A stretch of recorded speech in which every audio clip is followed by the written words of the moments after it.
Šviesaus atminimo dailininkė, keliautoja ir rašytoja Jurga Ivanauskaitė paliko pėdsaką ir Lietuvos dramaturgijoje. Lapkričio 14-ąją, minint 50-ąjį Jurgos gimtadienį, teatro scenoje atgims pjesė Bomba arba Ariel. Užupio teatro aktoriai jau dabar stengiasi prisijaukinti kiekvieną pjesės personažą. Drauge su režisiere Rita Urbonavičiūtė ieško įdomių, nekasdieniškų sprendimų pjesės išpildymui.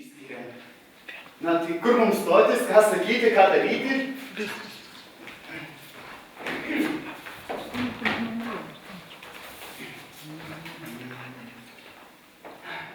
Bomba arba Ariel tai yra sukrečianti istorija apie tikėjimą. Veiksmas vyksta bažnyčioje, kur susikerta skirtingi žmonių likimai. Pjesės scenose skleidžiantis veikėjų charakteriams išryškėja jų gyvenimų susijęs bruožas – nepatirta meilė. Asmodėjus, Barbelo ir Samaelis vadina save puolusiais angelais. Jų personažai įkūnija pasipriešinimą visuomeniai, maištą prieš jos vartotojiškumą. Aktoriai pasakoja, kad ši pjesė aktuali kiekvienam. Matyk gvildena dabarties problemas, dabartinių žmonių vidinę ir išorinę būseną.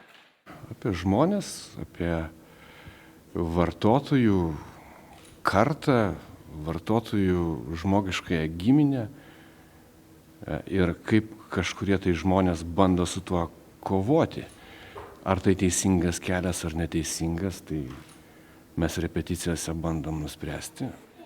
Spektaklyje vaidinanti aktorė Gabrielė Kuodytė žavisi artimu, dramatišku, giliausios sielos užkaborius paliečiančių vaidmenių. Kai perskaičiu šitą pjesę ir būtent šį vaidmenį, tai retai tai būna, kad kartais atrodo net teksto nereikėjo mokytis, nes kai kurie yra gabalai, tokios gyvenimiškos tiesos pasakytos ir būtent tokios artimos būtent man pačiai. Norėčiau labai jį padaryti gerai. Šį vaidmenį, nes man jis labai artimas. Žymus atlikėjas Česlovas Gabalis šioje pjesėje įsikūnijo į Samaelio, puolusio angelo vaidmenį. Personažas pateikė netikėtumų net ir šiam aktoriui, kuris prisipažįsta pripratęs prie neigiamų personažų.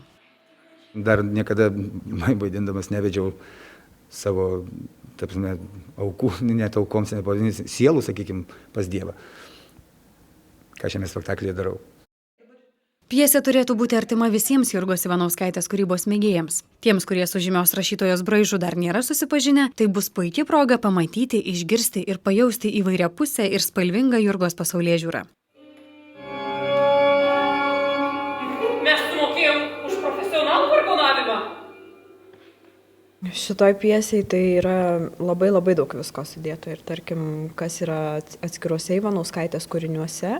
Tai čia man atrodo, kad šita pjesė netgi apima visus jos ir tos kūrinius ir visus išgyvenimus, nes čia labai daug ir tikėjimo apimta ir labai plačiai apie viską kalbama yra šitoje pjesėje.